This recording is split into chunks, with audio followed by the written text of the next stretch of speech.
Well, hello, everyone. Welcome to an evening edition of the Drop Date Deli. This is more like a drop date supper club, I think, tonight. Wisconsin style, of course. We're going to call it a supper club. So welcome, and glad everybody could be here. And please chip in with your comments and questions. We're talking tonight about the brand new Brad Bordini album. Here it is, 11/11. It was dropped at 11/11 this morning. And Nice.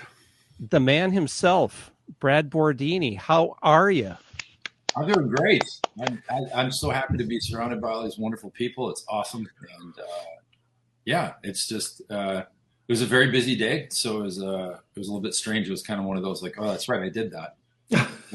It's that thing. So, because it's all like you do it digitally ahead of time and you just wait for it. And then somebody texted me. They're like, yeah, I bought your album. It's great. Oh, yeah, got to do that today, too. So, yeah. Yeah. Well, congratulations. Album number 3. Yes. Yeah. I'm very excited about it. It was interesting to think about that. Having 3 out, it was a little bit different. And it's funny, Mark, I don't know if you remember how long ago. I mean, we finished it up a while back. I didn't remember you had a record coming out. This is all new to me. Yeah. So, but we finished some stuff up, and then I had some delays, and I'm still kind of dealing with that. But because I decided to go vinyl, release it in vinyl instead of CD, and so I was kind of holding on to it, and then finally I'm like, I need to get this out, otherwise I'm going to have 3 singles from it in one year and then the rest of it in another. And I thought that was pretty tacky. So of course 11/11 was coming up, and I said, yeah, I'm going to do it then. Why not? So Spinal Tap Day. that's right. All right. Well, we have with us a few guests that actually were instrumental in bringing this album together. We have bassist Chris Hanaway. How are you, Chris? I'm great. Happy to be here. All the way from the up north in Green Bay. Yes. And we've got Tom Thiel, guitarist. How are you tonight? Excellent. Good to see everybody. Yeah, well, it's good to see you here. We've got Adam Hatton, drummer. How are you? Oh, I'm great. I'm glad to be here. Thanks for having me. All right. And producer and keyboardist, Marc Golde. How are you, Mark? I'm doing great. Hey. And Mark's titles, I have to interject. Mark's list of things on here would be, what else? We got shaker, we've got vocals, we got lead guitar. Dude, Mark is the best tambourine player of all time. No, I'm the best shaker player in Wisconsin. There you go. Sorry, I had to add that because he has so many intricate parts. When I was like loading up stuff for the album, you list who does what. I'm like, I don't even know what to put down for this song. He's got so many things. So. Horror. Swiss Army knife. Wonderful. Well, we've got 10 new songs, 3 that have been previously released as singles. Yep. And, we just don't know if we're going to maybe have a couple other people chiming in here along the way, but we're just let's just sink our teeth right into the album. Yeah. And Brad, kind of give us the background of how the album came together and in the circumstances that you were going through while it was being recorded. Yeah, I mean, some of these were already a little bit in the works, like they were in the infantile stage. 2023 is when I released on December 8th, I believe, released my last one. The voices in my head, and so I had already been playing with some of these, and then some of them just came to me on the fly here. But one of the songs is very old, very, very old. That's "Smile" that Kurt and I have been revamping and messing with for a very long time. But for the most part, I was dealing with, as a lot of you guys know, obviously, but I was dealing with having been diagnosed with cancer. That was May of 24. Yeah, May 13th of 24. And actually recorded a Brothers Gunn song with Marc and Kurt Gunn on May 14th after getting a CT done. So recording process was quite interesting during the cancer journey because, I did that. And then the next day after that recording, I went and had surgery and Marc actually was great and kind of worked his magic and sent it off to me. And I was recovering from surgery, walking around listening to the Brothers Gunn songs, and only one of which I think we released. And then I don't remember when we actually started. I really, Marc, I'd have to maybe defer to, I don't even know if you know, but we started it, and I know that I was, I even finished some stuff up as we were going, I think. I learned from Kurt a while back. He said, if you're kind of stuck and you need to finish it, he goes, just book a date with Marc and you have to get your crap done. He's like, that's it. It's what you got to do. And so I started doing that, but I changed. It is, because Marc does not like it when you're not prepared. That's for sure. And I learned that the hard way a couple of times. I love it when guys that come in and go, yeah, I didn't practice. I don't know what I'm going to do. I'll do whatever. Like, oh, this is going to be a fun night. Yeah. Do it again. Do it again. Just punch it. Yeah. Just punch it. Just give me that thing. I'll do it. Yeah. But we got started on some stuff. We ran into a few glitches in the beginning and then kind of ironed that out. But laid down the foundation stuff. Adam, actually, we had done some stuff, and Adam came in and laid different versions of the drums down, and it was interesting. It was kind of one of those, like, I don't think you and I even had talked. No, So I was going to say it was like really stressful for me at first because I got the call from Marc basically to come in and like, hey, can you play some drums on this? And I was like, okay, great. And so like I listened to the songs and I showed up and it was just me and Marc there. Like I never met Brad before.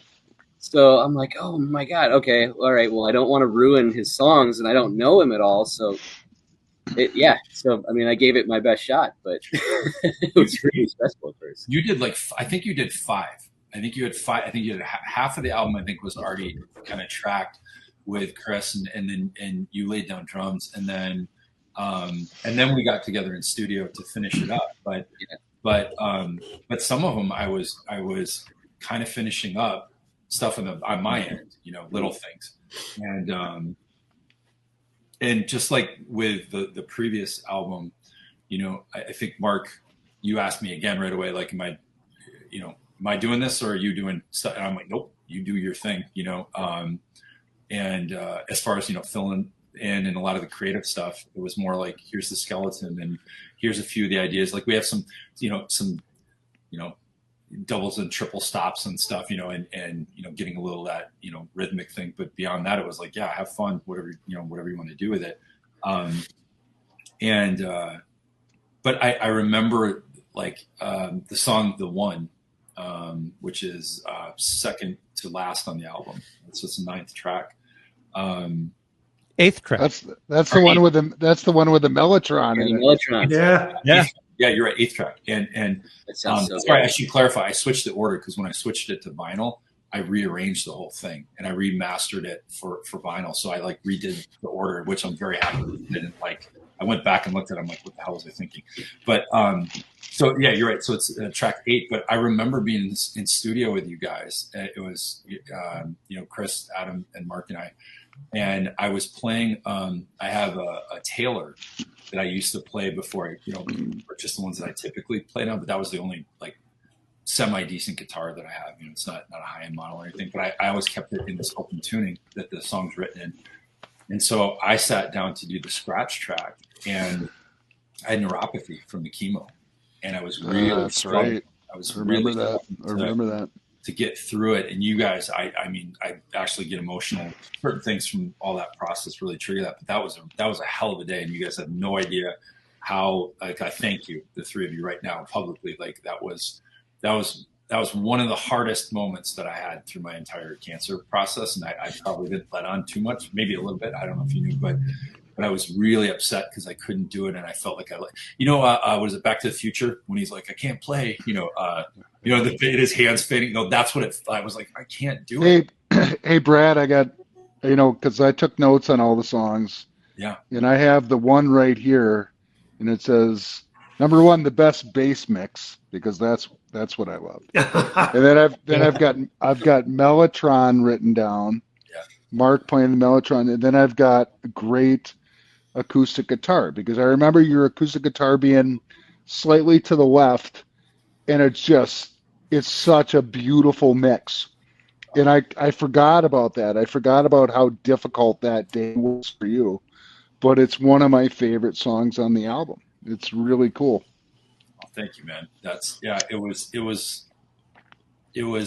was tough. And I remember the interesting thing was, I'm like, it doesn't matter. It's scratched, like, get out of your head. But I was just stuck in this loop. Like I needed to get it, and I actually, the way that it is on there is not how it's written. Like the ending part there, it was more intricate. I just couldn't do it. And I remember, Mark, you were so great. You're like, no, we got it, and Mark will do that even if you don't have it. Right. I got somewhere to go. Yeah, good. It was convincing enough for me to be like, all right, fine, we're good. And what was really cool about it, we had talked offline after that, and I was really concerned about it. And I said, to come back in and get rid of the scratch track. And Mark's like, no, we're keeping that. We're keeping it as is. It's good. It's really good. Yeah. Sometimes that happens. Yeah, it was wild. And so it's interesting. That's the only, other than at your old studio when I recorded with Adam Funky, Adam Pendra and Amanda, when we recorded for Big Pop and the Spritzers, but I used it. But otherwise, that's the only time I've ever used that guitar in anything. So so it was cool. So sorry. The point though is it was really interesting. I was fighting cancer and struggling with that stuff, but I was gigging like a dog because I didn't know if I was going to live, and I just was like, I wanted to get in everything that I possibly could in life. Yep. And I was hanging out with all these guys as much as I could and saying yes to everything. I didn't care if I had a chemo pack on. And I think I was in the studio with a chemo pack at one point. So it was just like, yeah, just do it. It doesn't matter, just live it to the fullest. And that was the other thing I remember telling Mark, I'm like, I got to get in here and do this because I was scared. I was like, if I don't live or if I get really sick, I'm like, I need these songs, especially the one I wrote for my daughter. I was like, I got to get this done. So that was what was going on. Long story, but that's what was going on. Those are some of my favorite moments was when you and Kurt were together around that period. Because I could really see the bond that you guys have. And I made a conscious decision, and I'm sure he did too, that we're not going to let this be a downer. We're not going to let cancer run the session. Yep. And it was fun. We had a really good time. I remember that there was a lot of joking around, a lot of smiling, and a lot of like, leave your problems outside, and we're here right now, and this is what we're going to do, and we're going to have a good time. Mark was great when, as I said, on the 14th, I'd just been diagnosed, and I didn't know what the hell I was really facing at that point. And when Kurt and I went in to do the Brothers Gunn recording, and I think I've told the story before, but he's so how you doing? I'm like, I just got diagnosed with cancer. And he was like, yeah, okay. Like thought I was messing around. And I'm like, no, seriously. He's like, oh shit.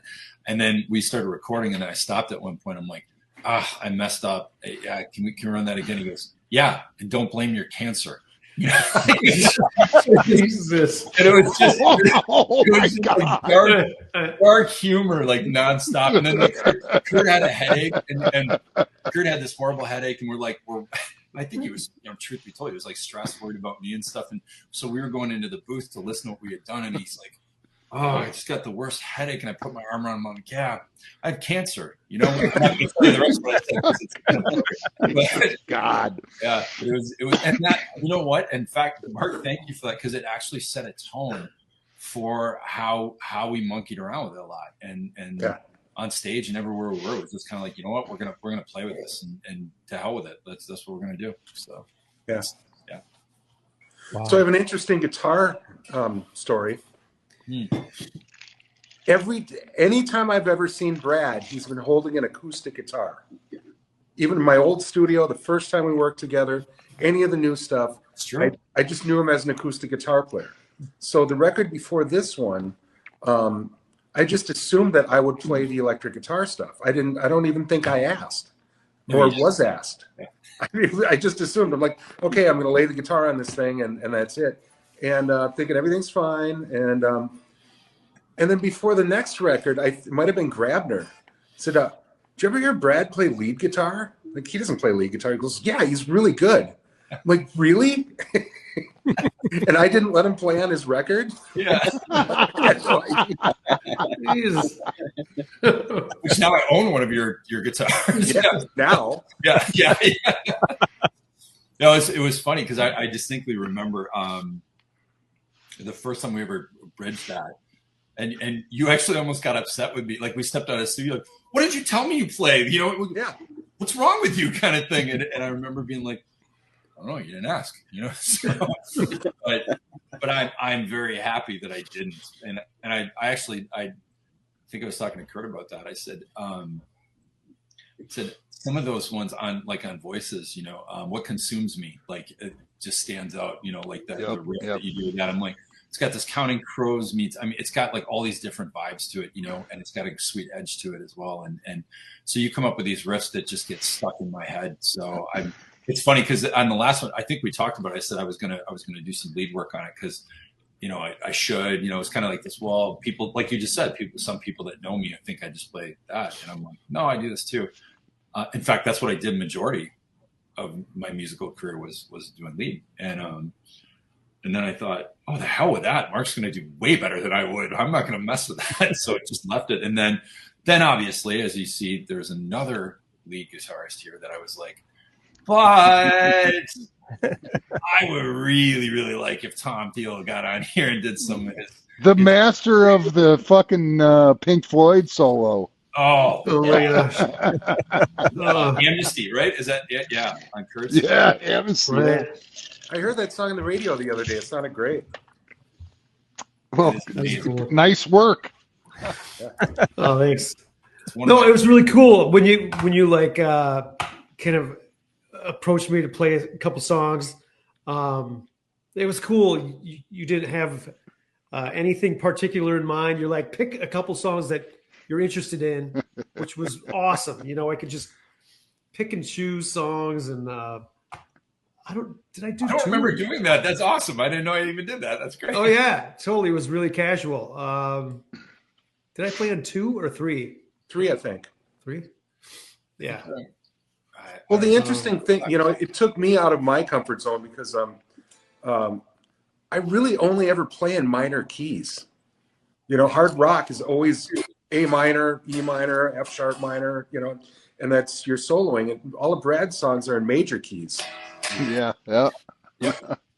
So like you really have to look at the guitar in a different way of like what so it kind of forces you into different things.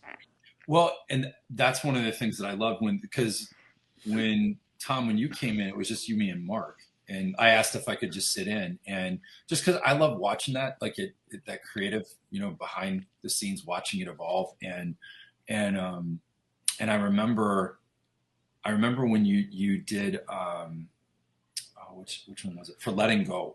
Right. That has that syncopated thing in it.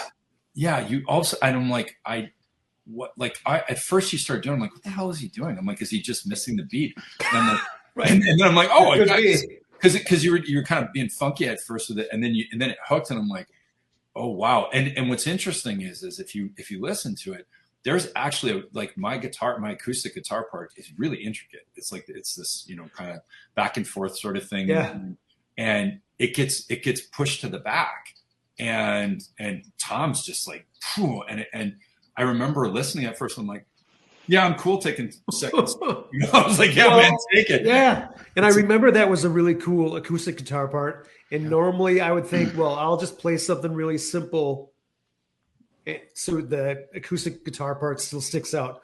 But then all of a sudden I just thought, I'm just going to play in between all those spaces.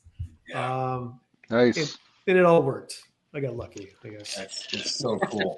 It's so cool. Hey, I got a question for Mark specifically and Adam, because this was a very, very unique situation where Adam came in, and I think that we had tracked to a click. We had to have tracked to a click, but Adam came in and overlaid some of these parts, and I go back and I listen to it, and it's, I mean, Mark, you know how it is with fucking bass and having, I'm sorry to swear, but to have bass sit in the right place. But with Adam's playing, I'm sitting back, like the bass is back. It's right where it's supposed to be. And I don't know how that happened. I don't know if you had to move anything, but the feel is great on some of these songs with just the drive and the way that Adam plays. And I don't know how you did that. That's all Adam. That's all on Adam. Yeah, I've just, a lot of that stuff felt like it needed to be kind of pushed a little bit. So I'm trying to sit sort of just on the front cusp. No, it worked out because I'm playing back, which is where bass needs to be. But for you to be able to push that stuff, it worked out beautifully. But see, I got a lot of that like 60s, feel, like where it was really heavy, like Cream and stuff like that, where it pushes. And I love that when you guys really start going, and start driving it home. I'm like, oh, and it's and Chris, I just don't know how we did that with Adam having to come in and retrack, because that's like, you have to do that live in the studio, and somehow we pulled it off. Yeah. Well, that's the type of drummer Adam is, and most drummers that I've worked with, they have their own feel, and that's what you're going to get. Yep. This guy's always behind the beat. That's how he plays. John Bonham was always behind the beat. Yep. Stuart Copeland from the Police was always ahead of the beat. Yeah. He played, and you couldn't get him to change that. And I know that was like issues with the Police of the way he played ahead of the beat. I can't imagine John Bonham playing on top or in front. Yeah. But a studied musician like Adam can decide where he wants to lay the groove.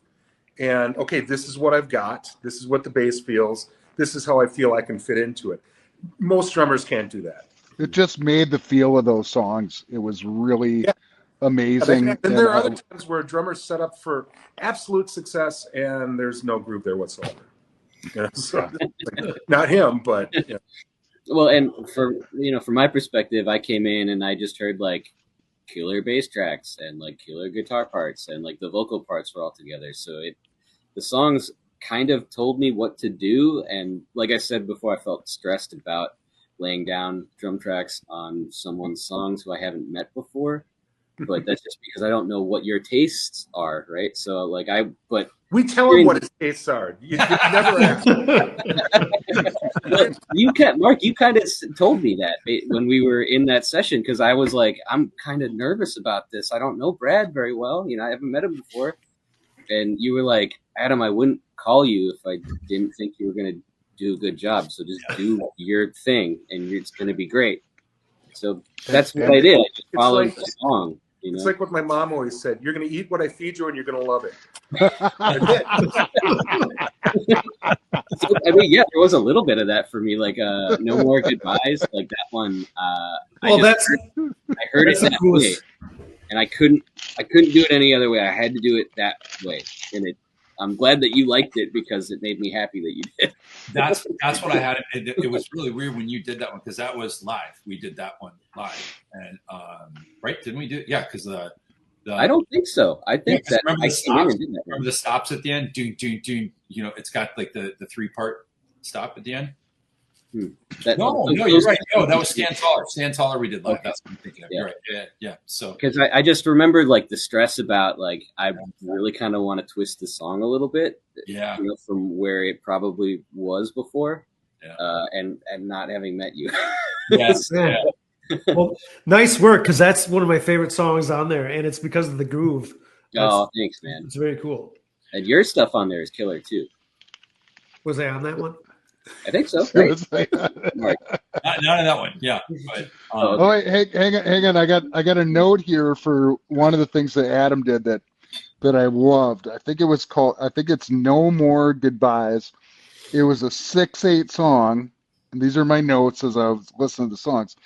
And Adam does this amazing ride rhythm where I think he's doing like a 2 against 3 thing. He's doing a Vinny thing. Oh, yes, yeah. In this song, and it is so cool. Yeah, oh so he's talking about as I'm doing a bell pattern that's like every other eighth note, and it's totally lifted from Vinny. Yeah, man, you caught me. Oh my God, I heard that, and I'm just like, oh my God, Vinny. Well, there's a few of those where, Mark, you're doing this underline, like keys where you add stuff, where they get these cool grooves going and it builds and crescendos, right? And I'll go back to Let It Go. At the end of the keys that you do, you just add kind of this like bouncing part over it, and it fills it, and you just kind of step back and you're like, what the hell just happened? Because for me, they're just bare bones, and I'm like, and then it's just this explosion of sound, and then it kind of just chills out, and I don't know, I that song in particular where the end of that one, because I build that up and I slide up to a high part, and when I'm singing it out, but you guys are holding the fort with everything the entire time, and then it builds. But Mark, you have these subtle things that I just want to highlight and vocalize appreciation for. As I've gone back and listened to it, I'm like, I didn't pick up on it as much because it blends so well. But there are these little parts of keys where I'm like, holy hell, I didn't even realize there were keys on here, until you go back and listen to it. So it's that mixture of you guys doing this crazy drive, Tom or Mark throwing in this like amazing lead over everything. And then there's Kurt used to say that to me. He's like, make sure that Mark throws all the bells and whistles in too. And it's so true. Those like layered things that if you don't pay attention, you don't get it. You don't see how much it matters. Yeah. Well, when I'm producing something like that, where I'm part of some of the arranging, maybe not necessarily the basic track, but kind of the dynamics of the song, and I'm adding a bunch of parts and all that, is there has to be something in it for me. So I try to draw from my own taste of like, I could play, just the basics. This fits. It's what the song calls for, and be done with it. But that's boring to me. So I really, every situation like that, I throw in something that I dig, whether you like it or not. Yes. And I really, but it always grows on you. That's how I am. Yeah. I'm like, whoa, what was that? Yeah. And then like give it a couple of rounds. I'm like, that's the most brilliant thing I've ever heard. Yeah. So, yeah. Just gotta let it go. So yeah. Chris is back. Hi, Chris. Yeah, sorry, I got a call and it messed everything up. So gotcha. Stupid calls. Anyways.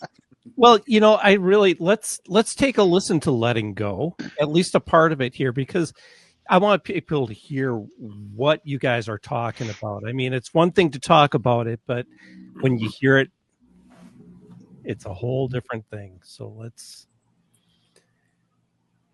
see if I can get this thing going here. Or we'll just do an impromptu. Mark's already got the guitar. Hey, I've got a great commonplace story too. Oh. Like a really good one. Okay, I don't know why this is not playing.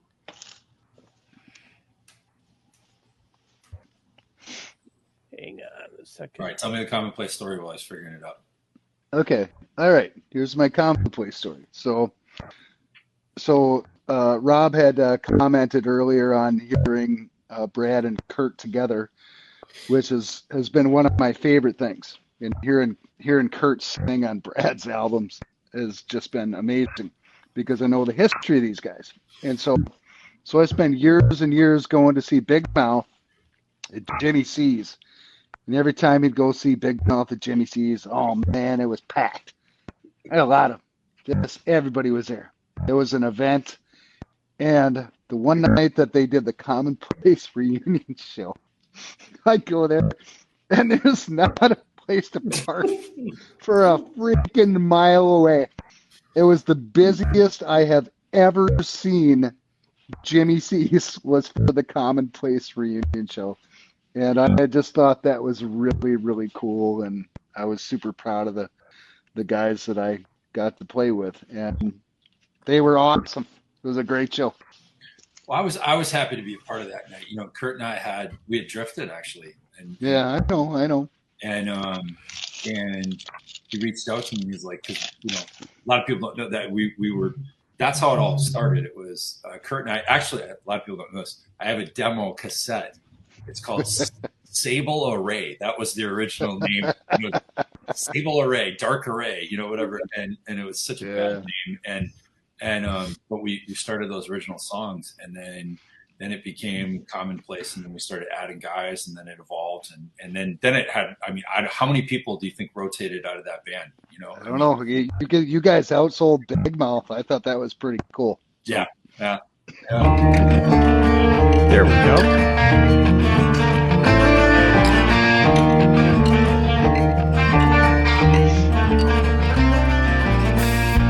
First one now, last to know. Missing names, the list will grow. A little short behind the times.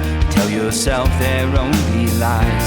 But I feel This is Mark yelling at me to leave space. as I misunderstood.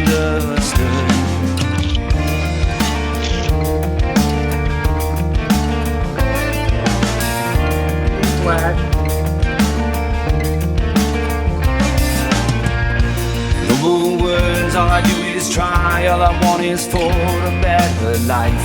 See me now, do you look away? If we try as one, can we all be saved? I will start right here with you. Letting go, letting me, letting you. I tried so many different ways to calm down. Looks like do that. Walk away, just look me in the eyes. Yeah, thank you. It's time you know.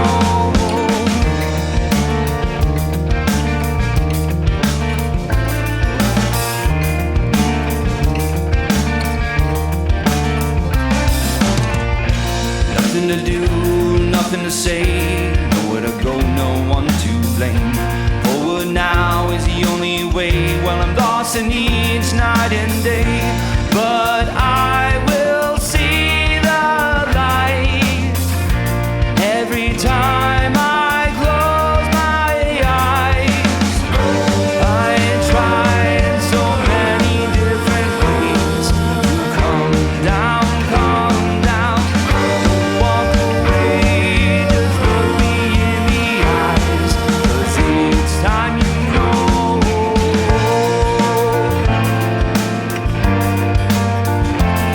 Back to my least Mark. Heaven help, hold on now. Then we let go.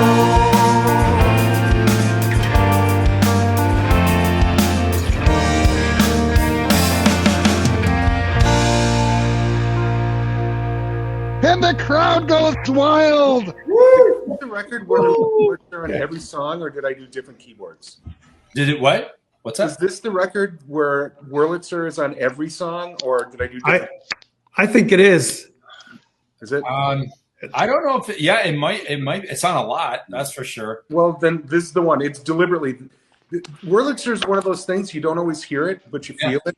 Yeah. And it was either this one or the one before that. I'm like, nope. Every song's going to start with Wurlitzer, and then we'll build from there. Yeah. Well, it's in this one. It's on It's on multiple for sure. Yeah. the one. It's on the last song. I think it's on everything, whether you notice it or not. Yeah. You got We have to play the Mellotron song. We have to play that one. I mean, that's the song. It sounds so good. That one. Mellotron is beautiful. I have to say, but before we switch to that though, that driving part on the breakdown where you kick it over, it's Yeah, just, Mark, do Do you remember where that came from? Because I think I felt it, and I remember you from the fucking booth. You're like, do that. Do that. Yeah. Don't analyze anything. Just keep doing that. Do that. Yeah, that's what you said. But I remember when we were recording it though, because obviously, if you listen to that song demo format, it's not even close. It's just it's like this almost like sweet. A lot of my stuff, it could be almost like a lullaby. You know what I mean? It's like it doesn't have this real high thing to it, like high energy thing. And when you guys did that, I'm like mind blown. I'm like, oh, that was the spirit of the moment. Yeah, that's it. That was fun. That was fun. Coming up with those, yeah, it's like dogs sniffing butts and finding what they like. It was good. You know, you guys were talking about the whirly being used so much on the album, and I was picking up on that today when I was listening to it. And I tell you, it gives me this very cool, like retro 70s vibe throughout the album. Yes. You know, very Partridge Family. Yeah. Yeah, there was that, and there were moments where I was like, I said to Kurt, I'm like, it's like Mark's like throwing these little things of almost Beatlesque stuff that, and I don't know if you intended to or not, if it was just the way I heard it, you know what I mean? But I'm like, these cool little nods and different and very 70s. I agree. I remember thinking like, this is not at all what I would have thought the direction I was going in. I'm like, and I love it. It's awesome.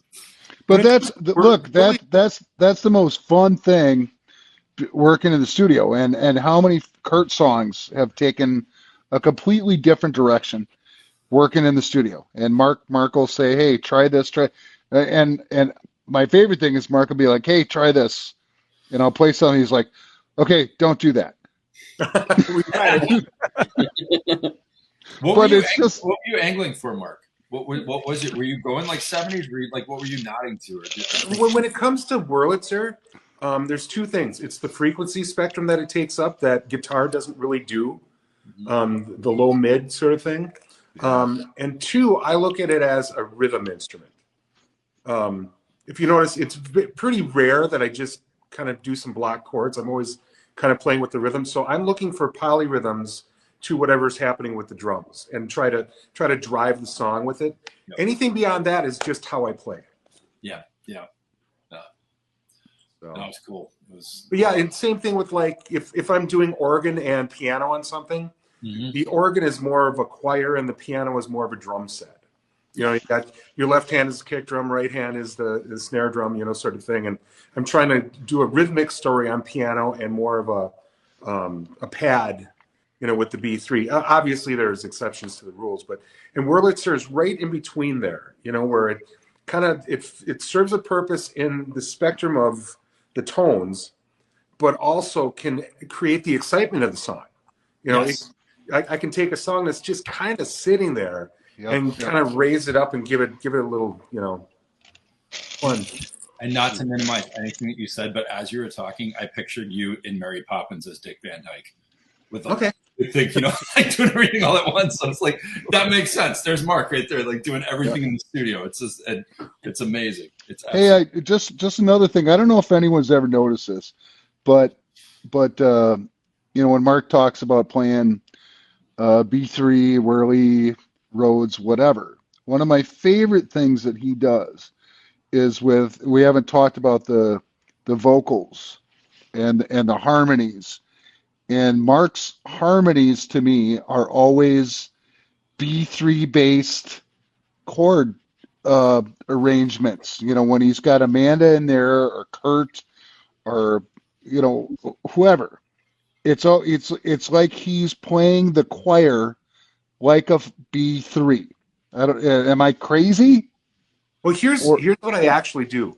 Number one, I don't like a lot of tracks. You know, as a recording engineer, I don't want to mix 40 tracks of anything. Sometimes I've had to, but I minimal is better. You know, everything's going to sound bigger if it isn't fighting against other stuff. And I learned a long time ago about implied harmony, which is you as long as you have this note and that note, the brain fills in the other notes, or some other instrument is doing those other notes. So I can make a 2-part vocal sound like a 3 or 4-part vocal by just choosing the right notes. Yep. The nice thing about Amanda is she has a completely different sense of harmony. So compared to mine's more, Beatlesque and that sort of thing, where she comes at it from a different area. And then I can riff off of that and go, oh, okay, don't forget what you just did, but change this note to that note. And then we try that, and so forth. But with Amanda, I've never done 3 separate parts. It's always been 2 parts, but it sounds like, a small choir behind her. So that's all implied harmonies. It's incredible. It's absolutely incredible. The vocals on whether it's Brad's or Kurt's or whatever, but it makes the song. It does. In some cases, yeah. Was that me singing the O's on that last song? Yes. This sounds like something I would do. Again, Yeah. Very minimal. You notice I got a lot out of only 2 notes. Yep. And when I changed the notes and where they were placed and stuff, and I was just too lazy to add more to it. So let's make this one track work. Yeah. I may have actually credited vocals for that too. I may have. I don't remember because they're so necessary in that one. So No, that particular section was really cool. Where you decided to swoop was a little earlier than I would expect. Like you didn't swoop down to the very last note. You swoop down to the second to the last note. Right. I don't know. It was really cool. I like. Yeah, because it creates a different chord Yeah. against whatever's behind it than it would if I would have just followed it diatonically. So that's part of that implied harmony sort of thing, just to get more out of less notes, and keep it interesting. The thing that I love about it is that that's not letting go. It's obviously I write from the heart. It's not just it's quite evident. It's how it's like my therapy. And I write things through it, and some of it has to do with relationships. Some of it's pain from other things or whatever. But the way that the song evolved had so much of this crescendo effect, and it's like lyrics are having help, hold on now, and then we let go. It's almost like this, like hold on, because holy, this is what we're doing. Mm-hmm. And how you guys musically did that was how I felt when I was writing it, if that makes sense, which is so cool. Like this synergistic thing that happens sometimes where I feel it, I think it, playing, and even the motion that I have, in my guitar parts and my vocals. Yeah, maybe that happens, but those certain moments where you guys brought it together musically with all the backup parts, everything happening all at once, where it's like, here, this is it. And then it just fades, that long note, fading out at the end. I'm like, it's like me just like this, like just, like I'm okay, I'm going to be all right. And, so that one really stood out. That's why I chose releasing that one fairly early too. Cause I'm like, I love the drums part on it, but the whole thing, like that song, like from beginning to end, I'm so proud of that song, and I'm so proud of what all of you did on it. It's absolutely amazing. So, well, that's, we're talking about a lot of detailed stuff. I think the one thing we should talk about is Brad's voice, lead vocals. Because you are singing very large lyrics. All your lyrics are very big themes. And that can sound trite really fast. I've seen it 1,000 times where, if the right person were singing this could be a good lyric, but right now it just sounds stupid. And number one, you have a very big voice. It fills up a lot of space in the speakers. Because, well, you're a big guy with big vocal cords. True. But this is why he's the voice of Into the Music. That's right. Oh, there you go. Yeah. And make sure that you donate. If you like Into the Music, make sure that you donate and buy a cup of coffee. Yeah, go ahead. Voice for radio. But that's kind of the thing that makes this whole record work, is that it's the sound of your voice and your conviction when you're singing. And none of us are perfect vocalists. That's the 0.00001% of all singers in the world. And we have technology to fix mistakes, whatever. but you can't replace that initial thing, you know, the feeling that those vocals give you. And that's one thing that you've always had. And a lot of this stuff wouldn't work, period, if it wasn't your vocal delivery on top of it. Oh, wow. Thank you, man. That means a lot. Yeah. I appreciate it. Yeah. And I remember when we did vocals, I think we did it all in one day. Like, yeah, it was fast. Yeah. And it's the way it should be. Yeah. Well, you paid me a compliment that stuck with me, where you're like, you know, you've really fixed your pitch, you know. I was like, thank you, you know, and you're like, no, you're like, I don't have a lot. I'm not going to have a lot to like go back and really work on. You're like, right. You said you really sound different from your first to your second, and there's a lot of truth to that. I watched that with Tyler SJ when he came out with a lot of his stuff, and I watched him grow vocally, and that's one thing I said to him in a recent show. I'm like, dude, you can tell. And when you said that to me, I was like, oh, that's quite fascinating. And actually, I didn't, you know, that meant a lot to me, because I didn't talk. I had the colon cancer, but I also had polyps in my throat. A lot of people didn't know that I had cancer polyps in my throat removed, and so that was a worry of mine. That I'm like, I don't know if I'm gonna be able to sing well or not. So that was actually a cool moment back then. And then I thank you right now for the compliment. Yeah, well, there's no replacement for experience. Michael Grabner's another one who came in very raw, not very good pitch. You know, just kind of, you know, all you guys, you got to take that first step and go, okay, well, I'm going to go in the studio and see what happens. And then when you listen back to that first recording and hate learn. You have a choice. You either quit or you learn from it. And you go, what didn't I like about that? What do I have to improve on? I'm lucky enough that I've been recording myself since I was 9-10 years old. Yeah. It's always been an important tool to me. Always. So that's with anyone. You know, you have to learn what you like and what you don't like about. Dude, that's one of the most important things. Like you make that point, Mark, and you know, I started recording crap that we were doing, you know, 30 years ago, and it wasn't to go back and listen and be like, oh, hey, I'm great. It's to learn where we suck. And how to make it better. Yeah. And it's a practice tool, and that's why you listen to yourself play. It's not to be like, hey, check this out, I'm great. It's to be like, holy shit. Well, if you can get to that point eventually, awesome. Yeah, exactly.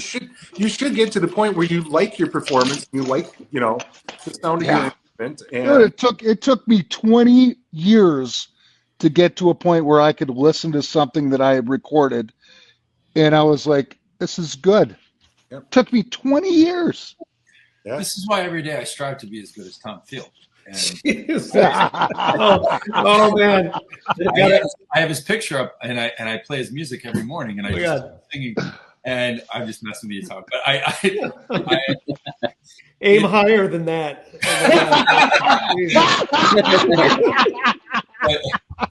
Mark, I mean, I think you're right. It's something that happened for me when we were recording the last album and it's so obvious, you know, but it was like your voice is an instrument, and you have to, just like you're going to slam your guitar into the wall, you know, and you know, pretend you're Pete Townshend. And so, you know, it was like, you got to respect it, and you got to figure out what to do with it, you know, and you got to play with it. You got to practice it and play with it. And I think having said yes to all those gigs and playing nonstop, you know, from, you know, a little bit before releasing the album, but definitely after that, just going over and over and over and over and kind of nonstop.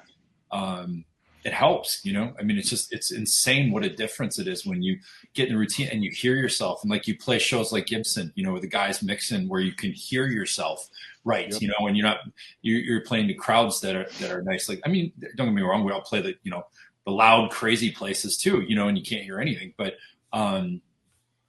when you can actually hear yourself back. And I started recording, I do voice recorder at our shows, and I would listen to it on the way home. I drive from, you know, Appleton back to home, and I would listen to the shows or listen to the set, you know, or the next morning I'd listen to it. I'm like, wow, that was really a clinker. And then you start realizing patterns. You're like, I got to really hone in on that note. that note is just not right, and it's just off. And did I write it wrong? Yeah, it's the wrong note, or I'm stuck in between. You taught me that, Mark. You're between. You're not choosing which one you want to do, right? I mean, I remember you telling me that, and that stuck with me. I was like, oh, yeah, that's completely. It's like, am I going for it? Or am I going here? What am I doing? And when you do that, it changes. You have to find those patterns, and a lot of times live, even if you can hear yourself, you're not aware of those things, right? So there's this thing called muscle memory, where the more you do it, the more it's just becomes second nature. Well, the problem with live is you could be doing it wrong and creating a muscle memory of screwing up. Yep. And then that's hard to undo once you get into the studio. Yeah. We've always sang in between those two notes, and it sort of worked for you. Yeah. Now we're in a recording situation where it just sounds out of tune. Yep. And now it's going to be very difficult to hit the right note. Yeah. So that's why recording is so important, even if you're doing it at home on your phone or whatever. Like Tom Thiel, he sounds so polished. Yes. We've been recording together since 1991. Yeah. So, there's a lot of experience there. Just a word about that experience. Mr. Thiel has himself a new album out. Yes. That's right. Woo! It is a fantastic piece of work, also produced by Mr. Golde. Right. And I also chose to do vinyl, which I have my first pressing here in the basement, which will stay in the basement forever. I might make some like mobiles or something, hang them from the ceiling. I don't know what I'm going to do with those. Dude, fucking Armchair Astronaut is one of my favorite songs of all time. I think you should spray paint them gold and put them in a frame. There you go. I could cover one wall. But anyway, I have another batch on the way, which are a little better. Hopefully it goes a little smoother for you, Brad. The other thing I didn't really realize, I assumed because nobody has CD players anymore that everybody must have record players, but they don't. So I do. See, the cool people do. So I still went ahead with it. Let's not go that far. well, it's but it's interesting because I was going to do it CD, like I said, and then when I started thinking about it, I'm like, and it's interesting because people still buy the CDs, and I think it's like a nod to support artists a lot because, as you said, like I have people like I don't have a CD player in my car, or anything, but they want to buy something physical and have it in their hands. Right. So, and what's interesting when you get into albums, it comes down to what, like anywhere from $15 to $18, $19, a pressing, right, for each album, right, and you got to buy 100 at a time. Right. And so a lot of people don't realize that CDs, you can get a whole bulk of them for a couple $100, it's not that big. You wait for a deal on some of those agencies and it's ridiculous how many you can get, but albums, it's a heck of an investment. And you're right. So I held off for a while. That's why the album was delayed. Cause I talked to Dave over at Gibson about doing a release, and I was like, I'll do the albums, I'll do all this stuff. And then I thought about it. I'm like, I think I'm going to do vinyl this time. Had no idea that with the holidays, they won't be coming for quite a while.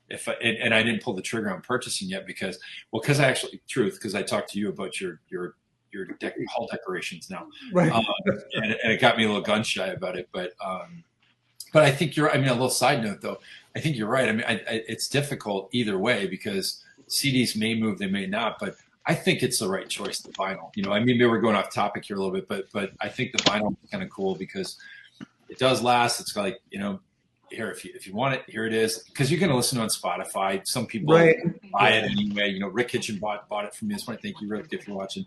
There are people that will go and do that and support you that way. But I was like, I don't know, what would I rather have lying around?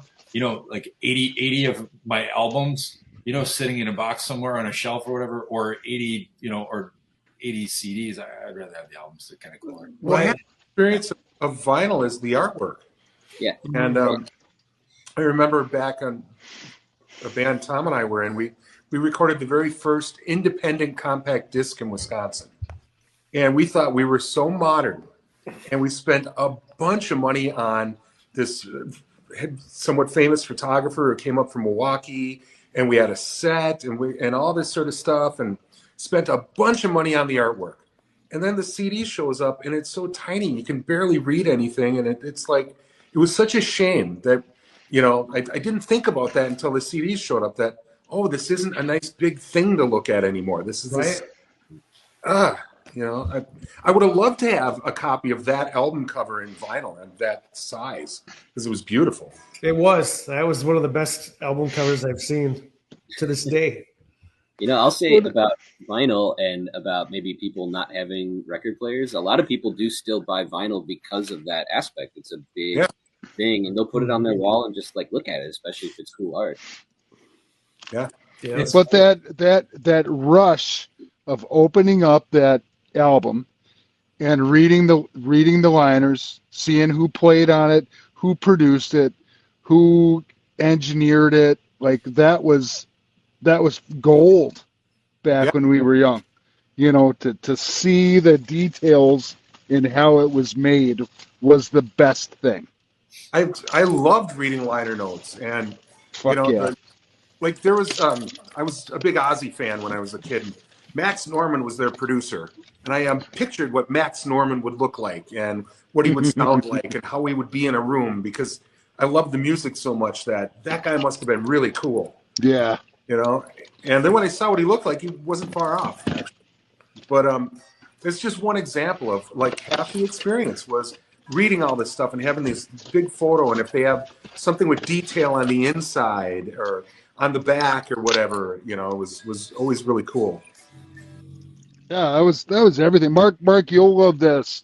So I went to I saw Genesis live at Wembley in 1986 or 7, I think it was. Wow. It was the Invisible Touch tour. My dad was in the Air Force over there. Oh. And so I got to go see that live, but I got a concert book. And the concert book had everybody's gear. Yep. Like every player's fucking gear, like the guitars, the keyboards, and I still have it. Yeah. And that's something you keep that stuff. Yeah. But it's like seeing behind the scenes, and that's what vinyl still does. When you get that great big album and you get the artwork and you get all the cool stuff, and we lost that with CDs. So yeah.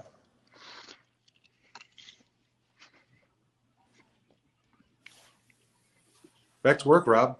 Yep. We took over for a while. Yeah, sorry. Brad sent me the image from his new cover here, and you can see it what's up there right now, but I'm trying to get that to appear. There it is. So do you guys know what that is? What is that? Not what we think it is. What do you think it is? I think it's a vacuum cleaner light. And a carpet. It looks like a picture from the Hubble. I took that picture flying to Mexico. And when was that? Must have been the beginning of this year, actually. And so I switched it to black and white, but that's the ocean. Those are clouds on the right side and a little bit to the left there. And then it's the sun, and you see like the little circle, like that's the airplane window distorted it like that. And made it look like that. So, and then, it's kind of a funky picture. And that when I took it, I was like, oh, this is totally the album cover. That's what I'm doing. Right. It's really cool. How did you get the blackout though?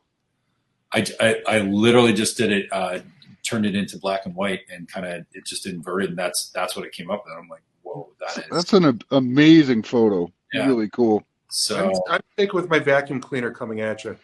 All right, it wasn't. Why are you gonna ruin everything? Mark's got dirty floors. I told you that with confidence, Mark. No, I'm just kidding. It is interesting though when you sit and you try and figure out what do you like, you know, which songs do you put on the album, which songs do you do you want to record, do you not? I stuck with 10. Each album I did 10, and I probably will do that forever. And then the photos, I went back and forth, and then when I found that, I was like, you know, there's the theme of the, you know, if you look at that album title, you know, there's the fading light, there's you know, Into the Darkness, Winter Spring, which is, you know, it's an interesting song about kind of the like this time of year. It's kind of like the you know, autumn and you know, how do you hold on to, you know, when depression kicks in and that kind of thing. And so I kind of played with the idea of light and dark, and that's why everything's black and white too for all of it. So just played around with it. That's one of the questions that I had, Brad. You know, the album's called Into the Light, and yet you end the album on Into the Darkness. I've thought the same thing.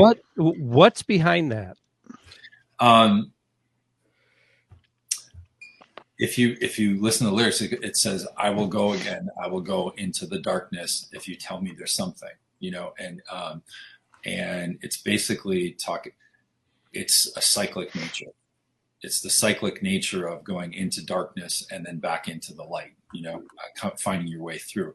Think of The Wall. I remember when I first consumed that, and the never ending nature of it, right? You know, the lyrics, if you turn it up and you listen to it, you know, it's just as a loop, and that stuck with me. And I've had so many seasons of what I do professionally, and then people that I love that have struggled with, you know, seasonal depression, and multiple people, you know, and I have really close friends and some musician friends and other people that I love that struggle with that. And it's kind of one of those, like, you have to gear up for it. I don't know if, you know, if you guys can relate to that or understand what, you know, what I'm talking about, but like, you got it. It's like this journey, and you got to always find something to hold on to. And this isn't trite, you know, like it's like you have to find, I think we all can relate to it in some way. You have to find something that you have to hold on to if you're going to go back into the battle again, you know? And so it sounds dark, and I totally agree with you. You know, at first the album was called Into the Darkness, and then I was like, no, it's not actually that. It's all of this. If you go back and listen to it, it's about that. It's about understanding like the evolution of from deep sadness and reflection. There's a lot of like pensive and kind of reflective introspection moments there. Like My Soul to Keep. That's a song about my daughter, and it's, if you listen to the lyrics, the last line, it's, "Now lay me down to sleep one last time before you go. Please know the pleasure was all mine. You know, to watch you grow and let you know you were always on my mind." You know, it's you know, dying. You know, it's so. I want to bring something up because you just mentioned the line. What was that? I want you to know so you grow. What was that line you just said? Now I'm blanking on it. Please note before you go, which part of it? The whole thing?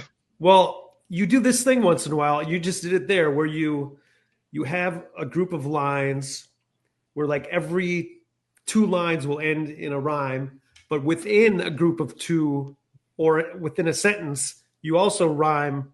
Oh, yeah. Like sneaking an extra rhyme in there. And you just did it there too. Like, now I lay me down to sleep one last time before you go. Please know the pleasure was all mine.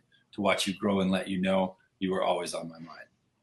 Right. You do that quite a bit. The other day you posted some lyrics online, and it was the same thing where you were like, the curtain falls, dreaming calls. Oh, yeah. We're love to stay. Pendulum swings, daylight brings. The daylight, pendulum swings, the daylight brings the sting of tomorrow's pain. Hey, so it's like, you sneak in 2 rhymes within a line. It's really cool. Thank you, man. I've never noticed that. Yeah, awesome. I'm learning stuff about myself. See, right. That's why I look up to Tom every morning. So, oh my God. Well, hey, you know what? The funny thing is, you know, all of us are so lucky to be in this family of players that are all absolutely phenomenal writers, phenomenal musicians, you know, instrumentalists, writers. It's crazy. It's crazy that you can have a group like this with Kurt and Michael and Brad and Tyler and that's like, I kick myself every day that I get to play with these people. But everybody's got such a unique writing style. Like some of my Tom Thiel songs. I mean, God, just amazing. And the stuff that Brad and Kurt, the stuff that I've worked on over 20 years, it's absolutely insane that there can be that much productivity and that much, and a lot, of course, it's, Marc has produced a lot of this stuff, and that's the magic right there. But it's really, really amazing, to be part of that. I think a lot of it has to do with the pure competition that's driven by Marc sharing things that we all say about each other behind our back.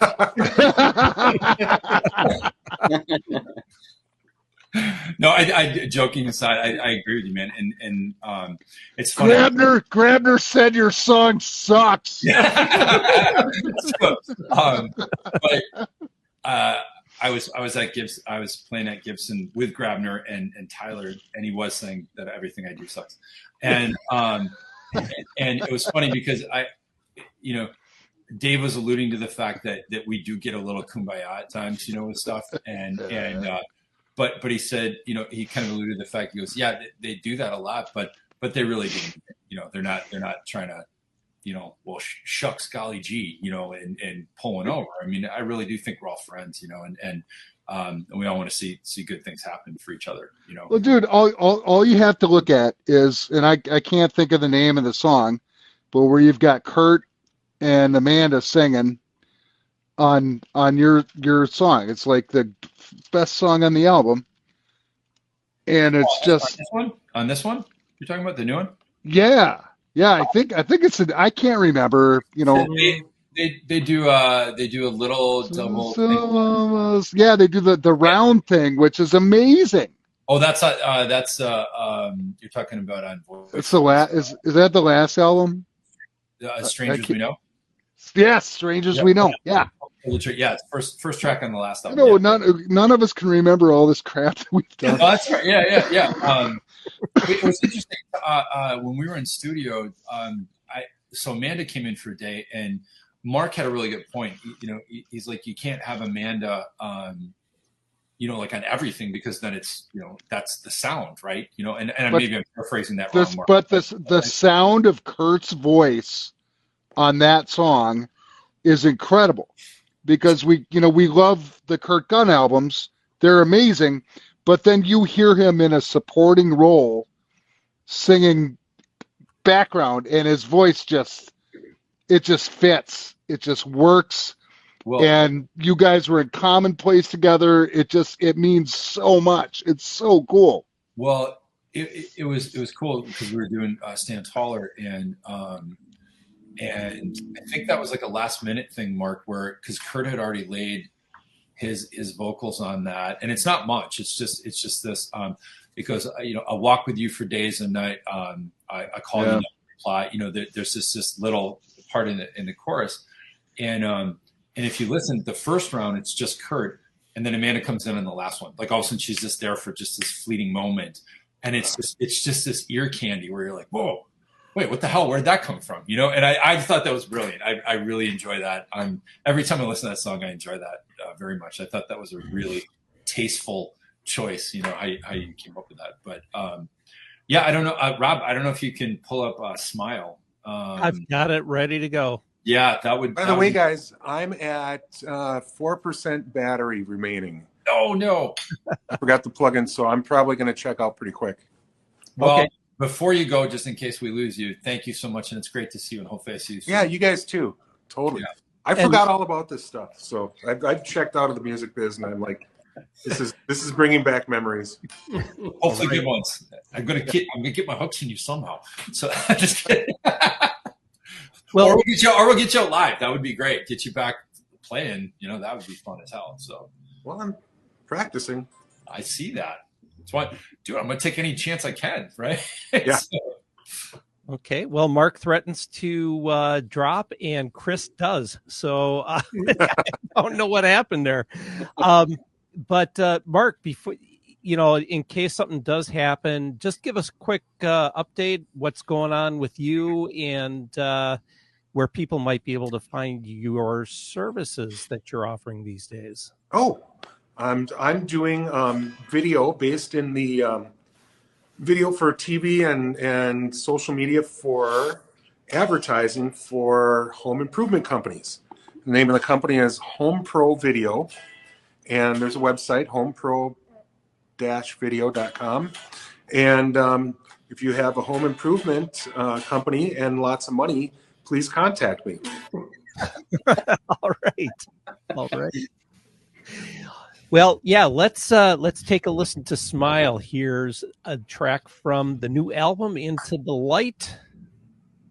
Let's see. There we go.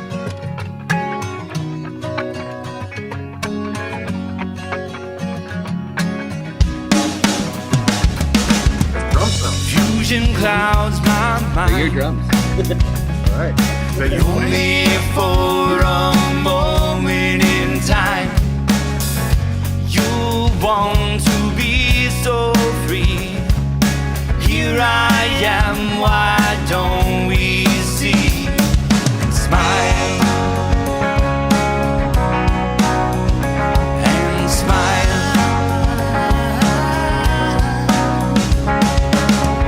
Soulful beauty turned upside down. The world will spin beneath the ground. Take your mind to a safer place. A moment forever to weather your grace. And smile. And smile.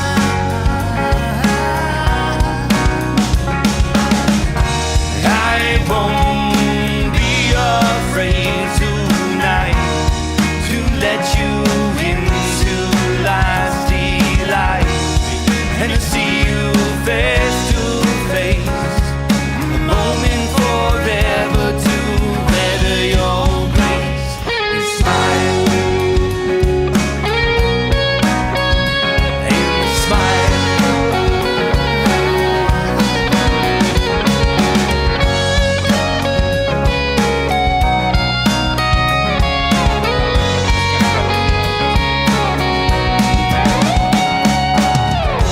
You turn to look at me. Tell me what you see in me. It'll take all night to get to you, but I do it all. I do it for you. And baby, smile. Nice, Mark. Oh, Mark left. I won't be afraid tonight to let you into life's delight. And to see you face to face. A moment forever to weather your grace. And smile. And smile. My love open the door. Let my love open the door. Let my love open the door to your heart. I want to see Adam destroy My love open the door. Let my love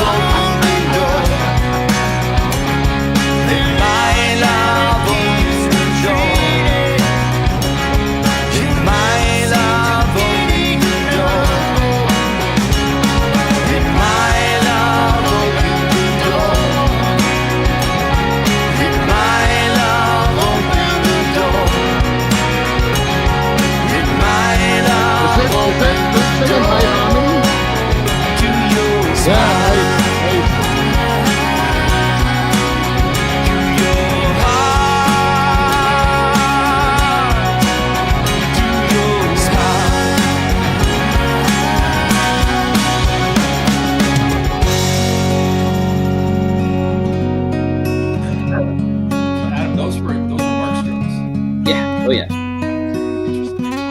I didn't bring a single thing in except for a pair of sticks, basically.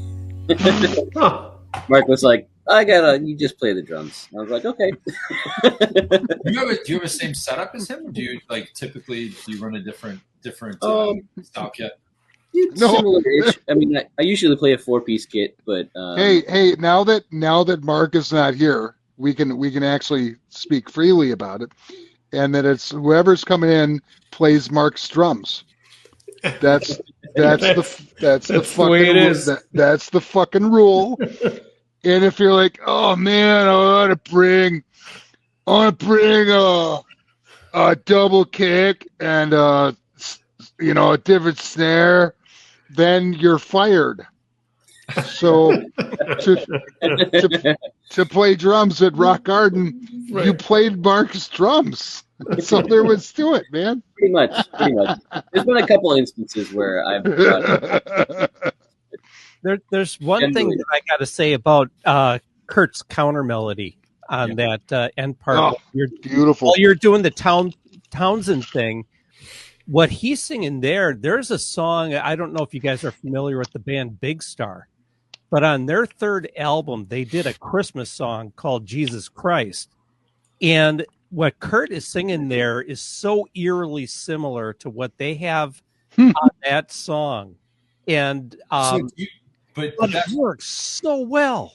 So what Kurt's singing is actually Pete Townshend's song. Yeah. So the second half of Smile is so then, and Pete Townshend, when did he write that? Was that 80? No, I think that was maybe 1980. Yeah. Yeah. I got to look around there. I'm not sure. I'll look it up while I got the computer in front of me, right? So let's see. Pete Townshend. So it's interesting because he actually slightly adjusts the lyrics, and Kurt and I went back and forth. I'm like, well, does this 1980? Yeah, it was. Okay. So the question is does it actually constitute a cover or not? And what kind of sucks about it is majority of the song obviously isn't a cover, but so I couldn't listen to any lyrics. Like eventually the lyrics will be live on like Spotify, you can actually see lyrics. They're just on delay. I don't know why that happened with my other stuff too. But for that, all of a sudden I'm like, oh, I can't even put my own lyrics up for that. So it's kind of interesting. But Kurt and I were listening to it, and he actually alters it for years. So like we've been doing that song. I should clarify, we've been doing that song for a very long time. I didn't have any money to give my wife a Christmas present, and when we were just dating at the time, and so I wrote the song Smile, and it was one of the first songs that I ever wrote that actually kind of stuck, and I would perform it live. And so I told Kurt, especially the cancer stuff, I'm like, because we were going to put it on a Brothers Gun album, and I said to him, I'm like, dude, with the cancer diagnosis, I'm like, I don't know what's going to happen. And I said, and I don't want that to not happen. I said, are you okay with that? And Kurt was wonderful. He's like, yeah, of course, man. It's your song. If you want to put it on there, put it on there. And that's how it came to be. And then here we're listening to it, and we realized for like 20, 30 years, we've been singing the wrong lyrics to the damn song. You know? And it was a great realization, but yeah, no, I'm really happy that how that one turned out. I love that Kurt said yes to that, to put it on the album, and it showcases so much. And as you saw me, when Mark had, what is that? What is he playing? When I was doing, at the end when it kicks in there, what is he playing? What instrument is that? That's a whirly. The Wurlitzer. Yeah. Okay, I wasn't sure. So, and that when that kicks in, I'm like, oh my God, that is just something else, It just brought it to this new level. And Kurt's harmony on it is it's so good. And whenever we play it live, it makes it. It does. It makes it. Yeah, it's so great. So yeah, and knowing the history behind it is what gives it its weight. In fact, we did that song at that Commonplace reunion show. I remember that was one. He's like, "We got to do it. We have to do it." Because it was one of the first ones where we did full harmony. Together. Because I used to be really quiet. I was afraid to sing for a long, long time. To be able to have played on that in the studio, it means the world to me, because I know that the history of the song, and I know the history of you and Kurt. Yeah. And so it matters that much more to me. And so every time I play it, I relive that and I think about it. And so I try to play it perfectly. No, that's awesome. And you do always. Adam, that's a really simplistic song. Is that hard to just sit there and kind of like just drive it simple like that? Because the other one's obviously it's like a playground. That one. No. I mean, the song told me to shut up, so I did. All right, fair enough. Yeah. I mean, it's when it's a cool song, it's easy not to overplay. I think. I mean, everyone's got their own definition of what overplay means. Hey, you know what? I'll give you the perfect example of this, and it's "With or Without You" by U2, and it's the simplest song on the planet, but to play it perfectly is not easy, and that is for a bass player and a drummer to build a song from the first bar to the end is a workout, and I love playing songs like that where it's the simplest song and we're focused on the groove, we're focused on the dynamics, and we have to build a song for 5 minutes, and that's what Smile is. Yeah. No, that makes sense. Same thing. It's interesting because you have that, and then you have like the beginning of the Fading Light, where you come in with you just splash it across, and you're like, oh, there it is. And I remember when I was going over, Kurt is very much a guidance guy for me. I run ideas by him. He's done it how many albums now? I'm like, yeah, you're a guy to talk to, And so we were just chatting, and I was like putting songwriter together, and the Fading Light, the beginning of that one. I think we have Kurt with us here. Uh-oh. Can you hear me? Oh yeah. Hey, yep, there he is. Via audio, via the telephone, Kurt Gunn, folks. Hello, Mr. Gunn. How are you, Guns? Good. How are you?